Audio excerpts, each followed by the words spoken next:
Hello, everybody. Welcome to the second episode of Bite of Education, sponsored by EduTech, the company I work for. We do IT support for schools, and this is pretty much how the channel started. We want to try and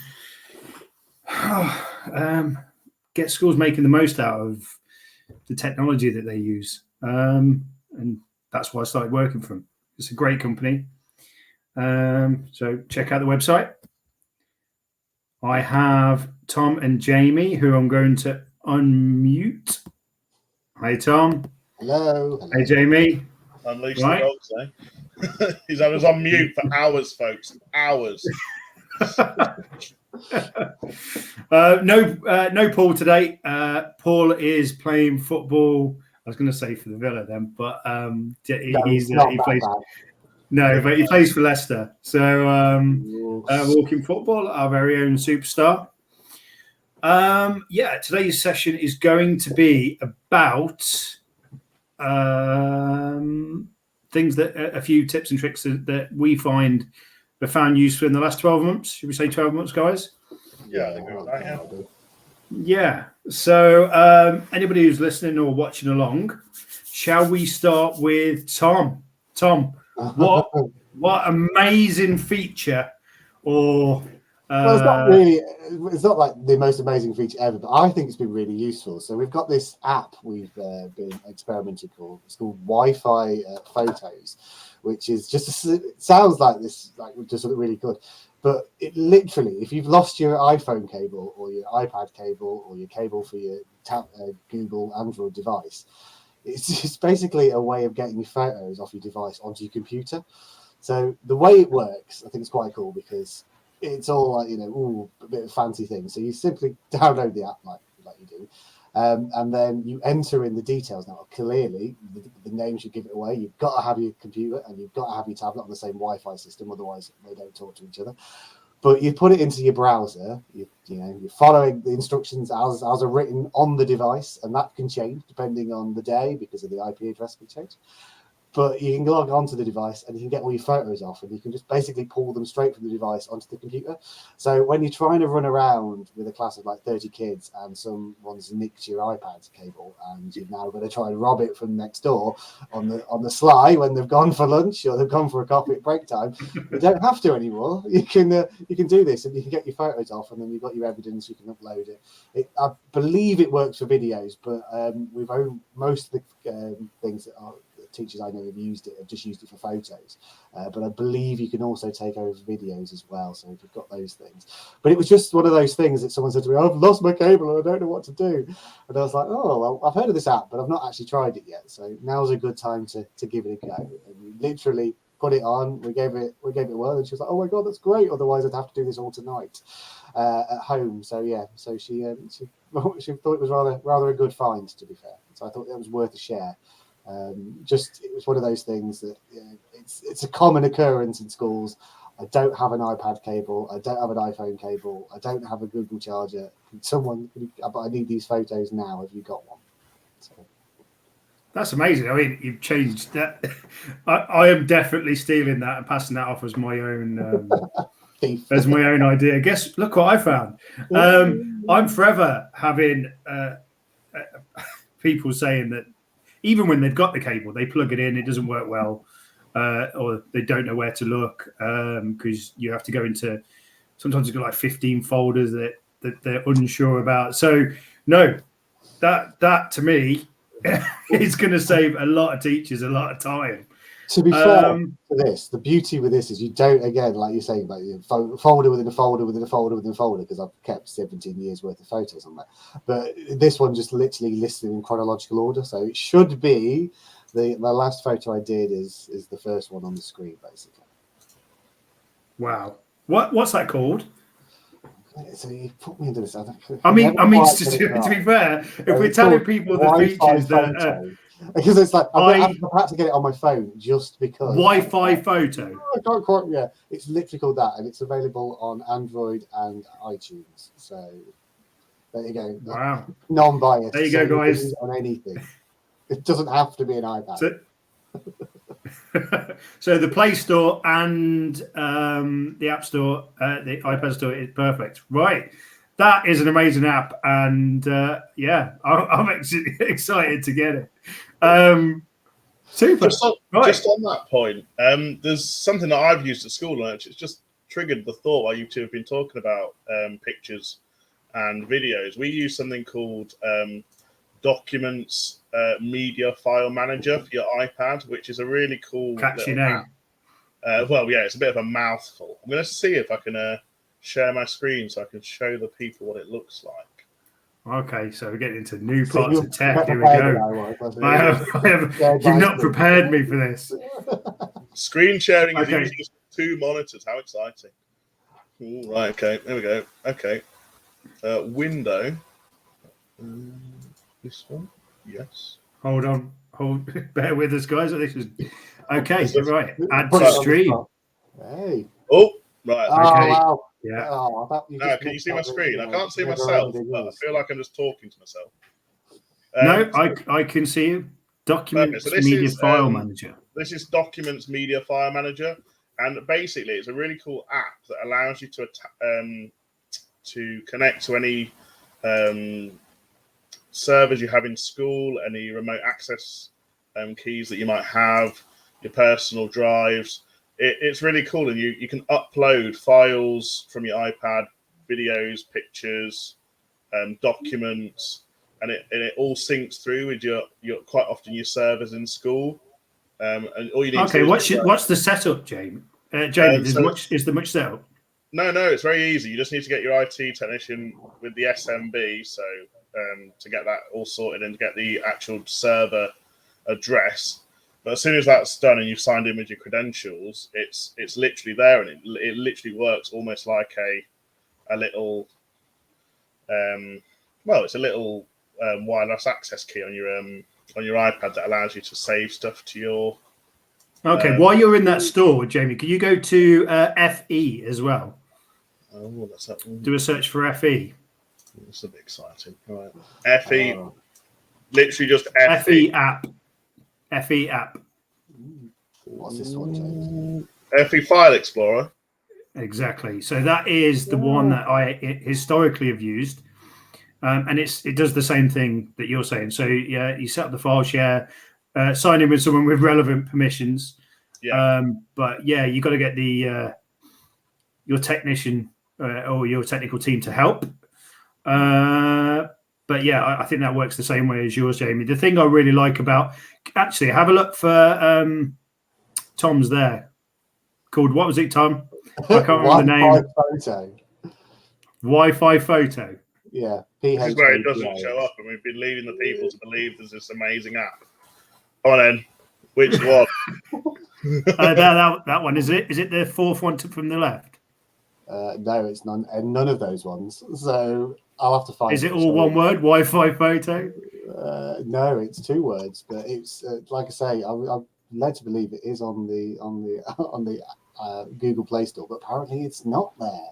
Okay. Yeah, but so according to their website, it was on there. So. Let's see if I search. Have they got a website? Yeah, let's do a search for Wi-Fi photo. Yeah. App. This one. Is it that one by any chance? That is that one, yes. Yeah. Okay, right. Let's click on that one, and then so that's on the Apple Play. That's on the Apple Store. So yeah, you can get it on an iPad by the looks of it. But yeah, I'm that's going to be the most important. Yeah, the most important. It is because for tablets in schools, we're definitely looking at iPads, aren't we? Most people have got. Most people, yeah. I'll just have a look on my Android store in a minute because I'm sure it's there because I'm sure we put it on somebody's Lenovo the other day. Jamie, you've frustrated Tom there with. Hello. He's going to be dealing with that. I was going to say that. His amazing app doesn't exist. It does exist. Yeah. Just need to find exactly what it's called on the Play Store. So you two can talk next, and I'm going to have to find. Okay. Well, Jamie, the perfect segue for you to talk about something that you find really useful. I've fully stabbed you in the back there, haven't I? I've gone, right, I want to talk now. No, your idea's rubbish. And get rid of him. I should have my Yeah, reason. so over the past couple of months, I've kind of taken on a lead role in my school of developing the kind of software that we use to develop and to teach the computing curriculum, but also to start thinking about how we can use technology to support other curriculum areas, and how we can use technology to for the children to do work at home, how the children can contact their teachers, and just to add a further layer of safeguarding, further layer of conversation, further layer of opportunities and extracurricular activities for children to really get engaged with technology. So we've been working with ECTA now for, I think it's 2 years. Is it 2 years or is it 3 years? We've now been as part of a 2.5.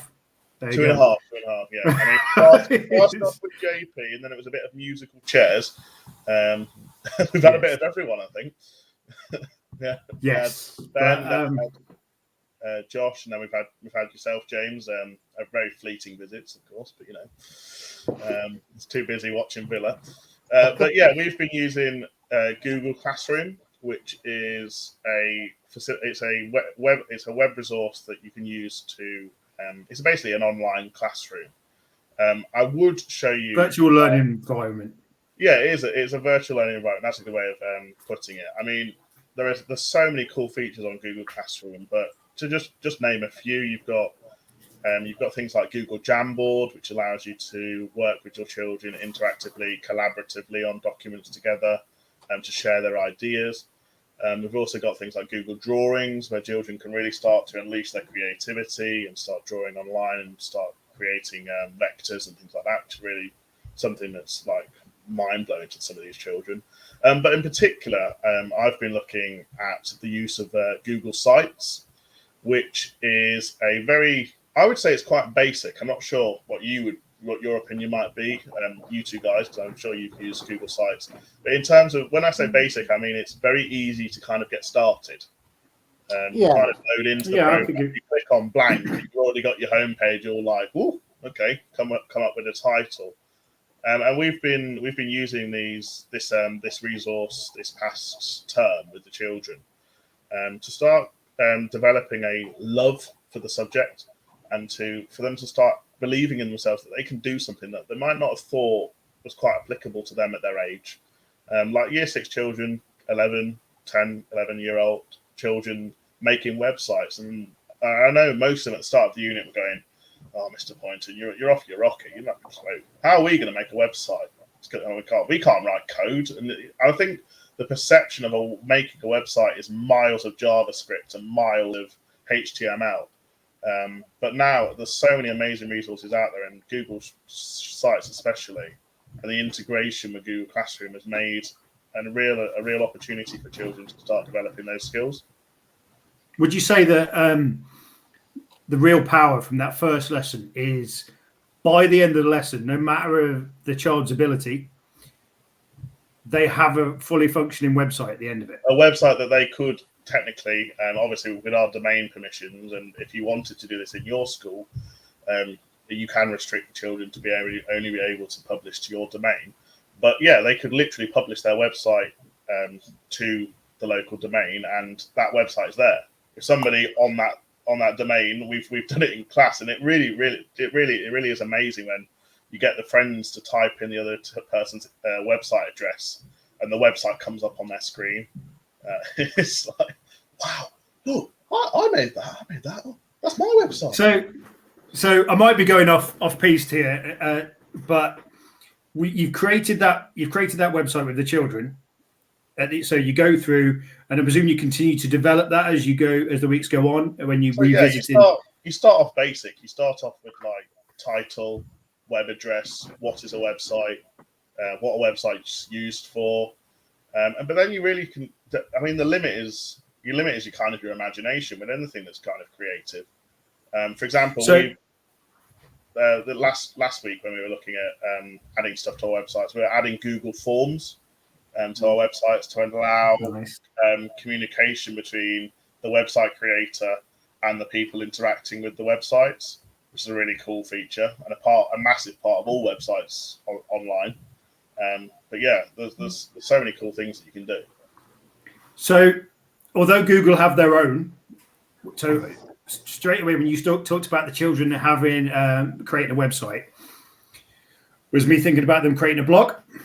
Now Google do have a blog platform that you can use, but what about if, because you're doing the computer curriculum and the fact that we mentioned it in the last video that you deliver all the computing around the school, what about using the Google Sites as a learning journey for your children?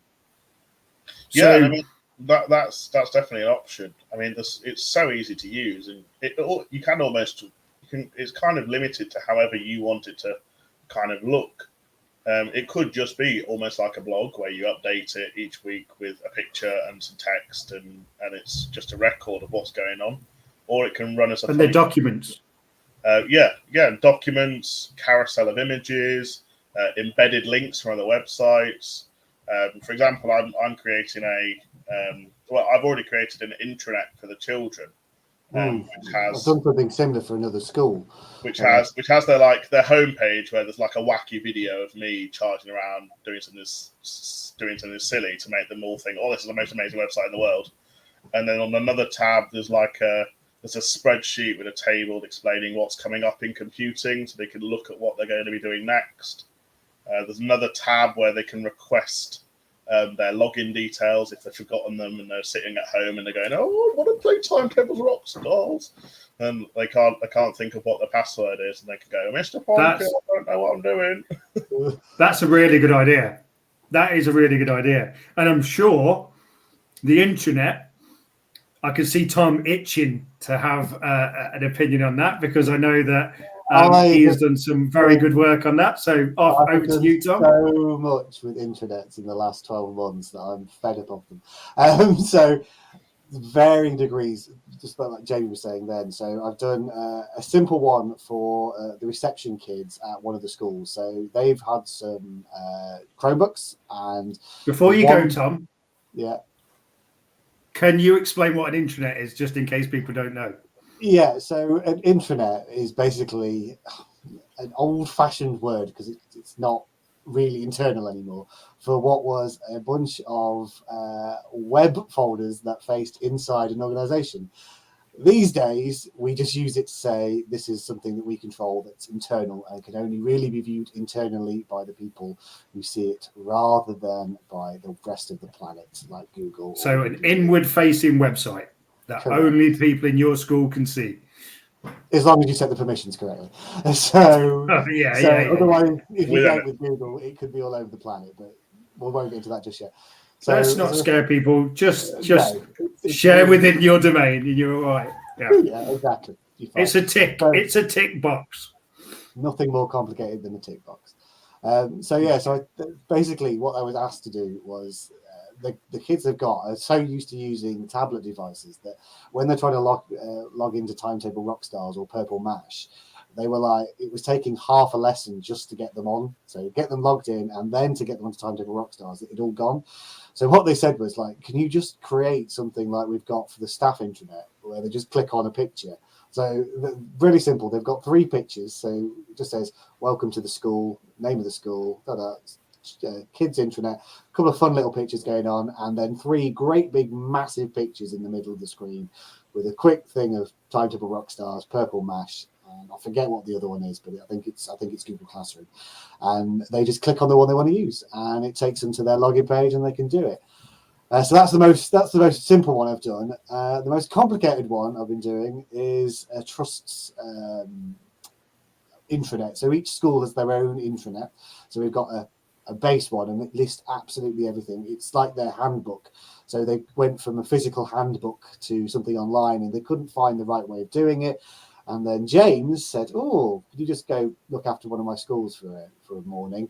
And I went, and he'd got this intranet, and I was like, "Oh, this is quite interesting." And he got a couple of little things on there, and I went, I'm going to claim this as my own idea, and went and saw the CEO the next day and said, I've been thinking about your little dilemma.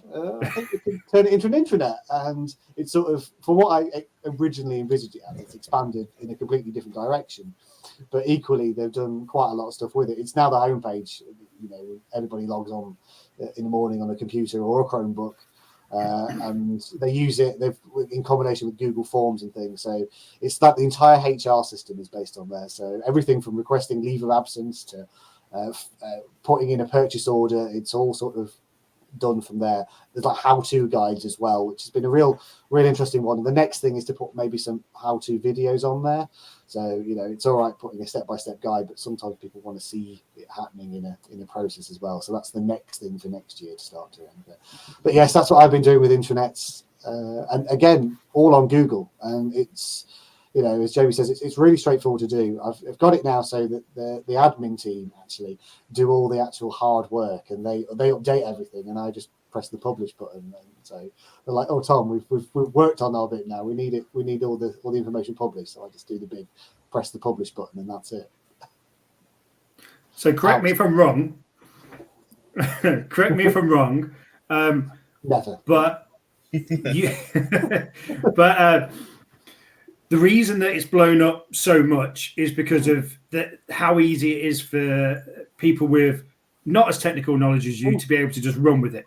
Yeah. So it's not required me to do any other work than setting it up originally. So from the staff's point of view, from the admin staff, it's as simple as writing a Word document, you know, or in most cases, it's linking existing Word documents or Google Docs in this school's trust case to a web page. So the new HR policy, yeah, they've written that already. They know how to find that link on a Google document. They know how to turn it into a searchable link, and then they just bang that onto the website. So yeah, staff need to look at the new HR policy. They can go to the relevant tab and they can find the HR policy and bang, there you are. That's the brand new HR policy where it needs to be and can be viewed. And again, because of the way we've set it up, staff can take that home. So that's a link. As long as they're signed into their Google account, they can use that. So they can get all of this stuff at home rather than just at school as well. So it's not, although it's an intranet, because it's on Google, it's a little bit more portable than say a convention. Yeah, but the intranet isn't necessarily on site anymore, is it? An intranet is internal to your user credentials. So just like we're doing, I'm sure we'll do a podcast on it at some point. My company and Tom's company are working on or have developed a cloud network, so you can access that. No more dirty servers in the box in a server room, making loads of noise, costing a fortune in air conditioning. We can put all that in the sky. So that's something for a podcast for another day, I think. But on your intranet, what have you done any of the booking system stuff, Tom? No, because that was originally what I looked at this thing for, was the booking out iPads and laptops, and that was the sort of thing. And this kind of like fancy stuff about getting all your policies was sort of second nature. But unfortunately, it went in a completely different direction, and it's gone solely more towards the staff and those current needs. And I haven't had much chance to put my simple booking system on there. That's definitely something that we'll be doing for this year. One of the schools, it doesn't really matter because the kids all have a device that they're allocated, so they don't need to book them out. Whereas that's amazing. It is. It is a specialist unit, and they could afford it. Is the honest answer to that question. Because there's not as many children. No, it's nowhere near as many as you would have, Jamie. I can't possibly name the institution because that's not fair on them. But yeah, during the particular needs of the kids, they get a lot more items. But they were just able, the route they went, because they went down Chromebooks, they could afford to do that. You know, if they'd have gone down the laptop route, that wouldn't be a possibility. It was because they decided to go Google from day one that actually brought the cost of those devices down, so it was more affordable to do it.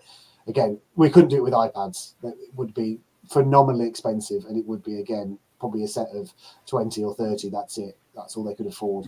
They couldn't give one per kid. And I think that's the amazing thing, isn't it, with all the Google stuff, is that it is also cheap. And then once you've got it, it's also accessible. And there's no like hidden fees or anything. Like, you create your Google account and you have access to literally everything. You can use Google Classroom, you can use Jamboard, you can make a Google site, it's all there. And it's quite phenomenal. I don't know quite off the top of my head. I'm sure you two might have a bit more of an idea to this, but I know you have to get licenses and stuff like that for Chromebooks and whatnot for your school. But I don't think it breaks the bank to any extent of buying an iPad or a laptop. I mean, Chromebooks are they're an amazing resource, and I think sometimes people don't realise how much they can do. I mean, certainly with most stuff now going cloud-based, you'd need an internet connection.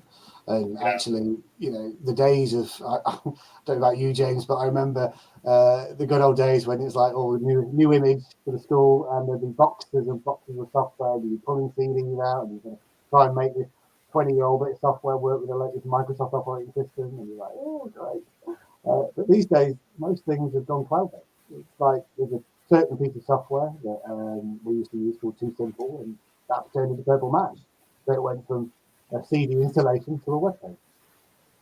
Yeah. I mean, we got a bit of a. Did you get a bit of feedback off the mic then, Jamie? That I was listening to Tom. Yeah, just a tiny bit. Yeah. So I don't know, Tom. It was like just like you're underwater, but we'll give you a second just for that to sort itself out. But no, I absolutely, imaging is a thing of the past. I mean, we're going to talk about with OneDrive and Google Drive and all these things. These are your future file stores. But I think we're kind of going left field. If I go back to the booking system, which is Google Calendar and just appointment slots, you do those appointment slots. Again, really easy to do. We can do a podcast on it. And if anybody's interested, put something in the comments. If anything that we say today, put it in the comments. And if you want, we can reach out to you. Or if you'd prefer, we could do a specific podcast based on that thing. But appointment slots is you choose the duration of the when it is, how long you want it for, and whether it's recurring. So you could say from 9 o'clock to 3 o'clock, 1 hour slots, Monday to Friday, and have that repeated weekly. And then you just share that link to all the staff. And the staff then book the slots that they want to book out the equipment. Because unless you're one-to-one like Tom's school, so one device per one child, which is very rare, and you're more like, say, Jamie's school, where they've got a good chunk of devices, the staff can book them out based on what they're going to do with them. Luckily for Jamie, he's going around the classroom, so he's got the devices all the time. But not every school's like that. What another school has used it for as well is for parents' evening. So you can create those booking slots, and then share that link with parents, and have parents' evening slots. So the parents first come first serve, pick the slots, and then you get those details, and you just send the parents the Google Meet link or the Teams link, however you want to do it, and you have your meeting, and then you just move to the next one. So again, saves if you're a school that hasn't got a lot of money and has got Google Classroom. Well, there you go. You don't need a parents' evening system. You can just use appointment slots on Google Calendar. So, okay, right. Shall I talk about what I was going to talk about? Go on then. What was that, Villa? Or No, not Villa. So so one of the things that a lot of people ask me when I go in and do some support on delivering computing or some CPD, or even just as a technical team, is about delivering coding, because there is a massive fear of delivering coding, and a lot of schemes of work and other things go down Scratch route, which is great. Scratch is brilliant. It's really powerful. It's made by those wizards from MIT. However, you still need a certain amount of knowledge to run Scratch. And when you've got some child who is a wizard and they've gone off completely left field and you have no idea what they've done, you leave yourself in a bit of a hole. So a more structured way of delivering coding for me is code.org. And if I just take a second and try and bring that up. Oh, here we go. Got a new skill. Here we go. Monitor, that's the question. Right. Here we go. I'm going to share my screen. I'm going to share. Yeah, I should have done that while we were all waiting, shouldn't I? Yeah, never mind, James. Where's code.org? I'm just going to share my screen window, entire screen. Let's just do this. There we go. We've got it. Okay, right. Can we all see this? Yes. Perfect. So this is code.org. So let me just pick a simple lesson to start with, and I will go learn. And there are hundreds and hundreds of lessons on here. But the one I always show people to get them hooked to start with is code.org. Just a dance party.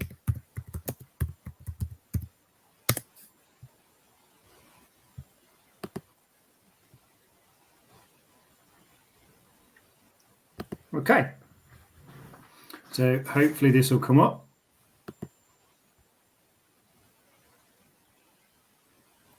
And I don't want any of the videos, but the videos will, let me just put in an age here, 16, I wish.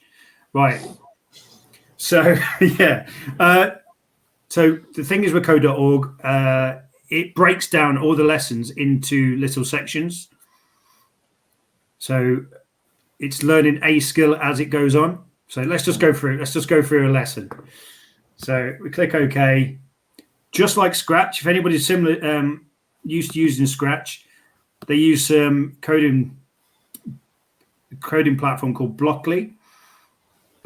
And all you do here is just drop that over, choose cat, and then we go run.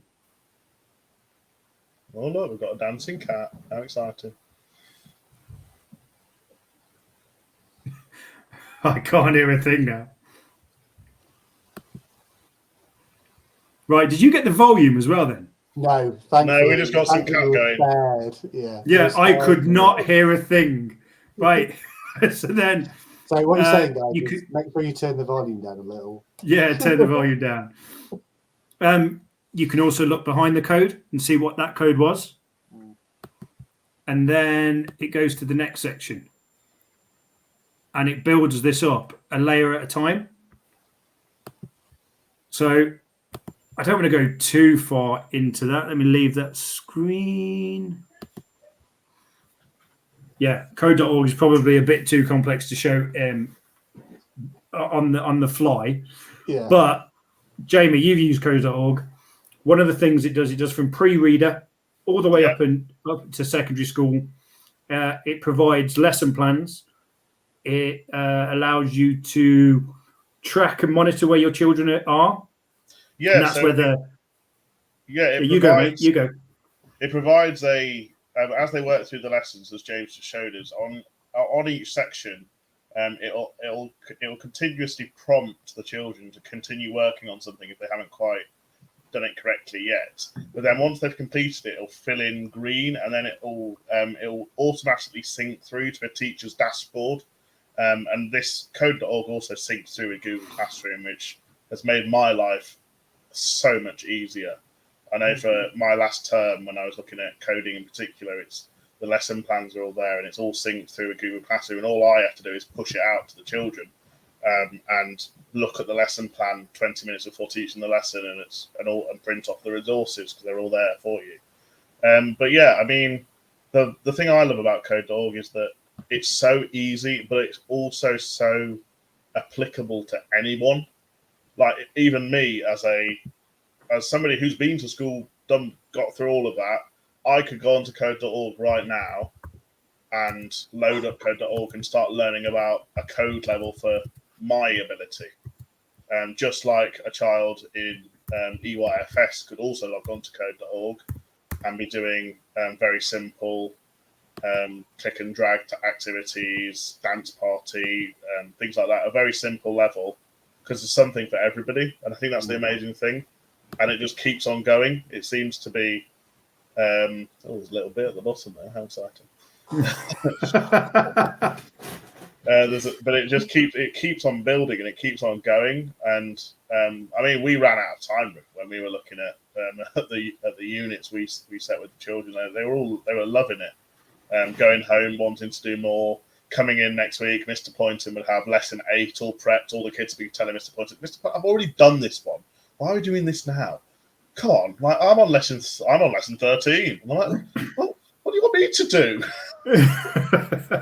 So, but I mean, I that's amazing in itself. I mean, you're doing something right if children are loving what they're doing, but also learning at their own pace. And I think differentiation is such a massive part of the way that we teach now and the way that we structure activities for children. And code.org does that all for you, which I mean, any opportunity to make your life easier is a welcome relief for any teacher. So tell me if I'm wrong, but well, I'm not. I know I'm not wrong, but they provide lesson plans. Yep.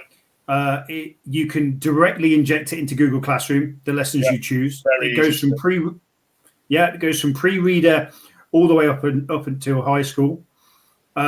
It tracks their progress. Yeah. And it's free. It is free. Yes, it's also amazing. Yes. There's a whole massive community out there. So, what'd you say, Tom? I think my microphone isn't working, I'm afraid.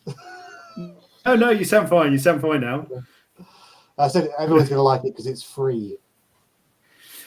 Free but good. There's loads of free stuff out there. And I think that's, would you say, Jamie, if I've got one negative thing to say about Code.org and any IT resource out there at the moment, people don't know where to start. Yeah, and I think that was almost my stumbling block when you first put me onto it. Said, "Oh, code.org, use that for coding." I was thinking, I went onto the website, looked, and there was thousands of lessons. I'm thinking, where on earth do I go for year one? But when you actually sit down and you look at it, and the one thing I think that I found a bit difficult to start off with, it is an American resource.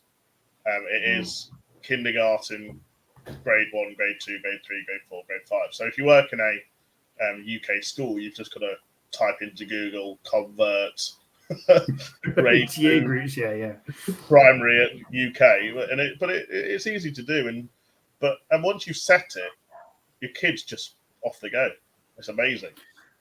And I always find that the videos that accompany them aren't your normal techie guys sitting there with trousers under the armpits in a dark cupboard coding away. Yeah, slightly balding like me. Yeah, no. Well, they link it. They link it to real life. Yeah, that dance party links it to a choreographer who uses light shows. So it's all dark and all the bodies are lit up with LEDs and it's all computerized. If anybody's watched the fireworks at Christmas, New Year, Christmas. Fireworks at New Year in London every year for the last few years. They have the drones. Yeah. And that's all coding. So breaking out of that coding guy sitting in a cupboard, drinking Red Bull until until he goes blind. Yeah, is gone. And they do really show them the possibilities with coding because it's huge now. It's in everything. It's massively integrated with loads of different things as well. Like I don't know if some people noticed when James was sharing his screen earlier. It's linked in with Minecraft. I know that some of the courses that I've been doing with the children over the last term, there's loads of links to like Disney, Ice Age, Star Wars, different characters, and and I think part of education, and I'm sure teachers out there will agree with me when I say this, is that quite often the barrier to getting children to do something that is difficult is to get them to want to do it and to be able to have an absolutely amazing range of different resources and have something that a child will actually want to do. I've played Minecraft at home. Oh, well, by the way, we're going to be doing coding and we're looking at Minecraft. The child automatically, straight away, oh my goodness, I'm interested. This is a child that doesn't want to do anything in the classroom, but as soon as they hear that we're doing coding and Minecraft, Minecraft, it is amazing. So the Star Wars one, you've done the Star Wars lesson? Yeah, there was a Star Wars lesson that was just completely random in the middle of a unit, and it just suddenly there was this video of some TIE fighters flying across the kids' screens. Even I was shocked. I was like, "What's going on here?" Some of these kids have gone on to Disney Plus and are revolting at my lesson. But no, actually moved on, and they were working on loops, like using blocks of code to repeat instructions rather than constantly going move forward, move left, move forward, move left, but repeat instructions. And they were attacking little battle clones, and any time that a child gets to kill something seems to be amazing. in a safe, and no battle clones were harmed in that. No, in the making of this code, no battle yes. But Tom, they do have a bit where the senior designer from the Star Wars franchise talks about how they coded BB-8. I'm saying this directly to Tom because Tom is a massive Star Wars fan. Aren't you? I wouldn't say massive. Yeah. Okay, Tom is a regular-sized Star Wars fan, right? But again, they take it outside of the fact that that boring pigeonholed coding guy who's, like I said, sits in a cupboard. They start showing you how it integrates with all sorts of professions. What I really like is the fact it tracks the assessment. So if you have a child that has to move forward 5 spaces, like a piece of code that has to move forward 5 spaces, you could have move forward, move forward, move forward, move forward, move forward. And that code technically is correct. I mean, it works. And right? And when you use code.org, it does actually say that the child has actually completed the task, but it then will alert the teacher. I don't know if you know this, James. There's different parts of the circle. So whether a child's completed a task, it'll either go bold green if they completed it to the most efficient way, the most efficient code. They'll have a green circle around a white inside if they've had a go at the task but it hasn't been completed. Or if it goes light green, almost like a transparent green, it means they've completed the task, but they haven't used the most intricate way of using the code, and it does that all for you. Sorry, I've just thought I'd add that in. No, that's exactly what I was just saying. So code that works but is inefficient, and code that works that's perfect. So the whole point of code is to keep it to get to a result in the shortest amount of code possible. Tom will know from the days of ever doing some code when we were at school, it's thousands and thousands of lines of code, but you could actually recreate that in probably 10. So it is about being efficient. Yeah. So again, I think we could have a whole podcast on code.org. I think we could have a whole podcast on Google Classroom and even Google Sites on its own. It really is down to whoever's watching this to tell us what you want us to talk about, because we can keep coming on here and giving you our opinions of the things that we think is great, and through our experiences of what's been really successful in the schools that we're in. And that's something we'll obviously talk about as time goes on anyway. But if there's something specific and we get enough interest about it, then we're happy to do a whole session on that subject. And I'm sure at some point, because of how much Paul loves his 3D printer, we'll do something on the 3D printing. But yeah, we really want this session this podcast to be about what the viewers want to hear. It would be really, really good if you could like, comment, and subscribe, as they say in these circles, and share the podcast.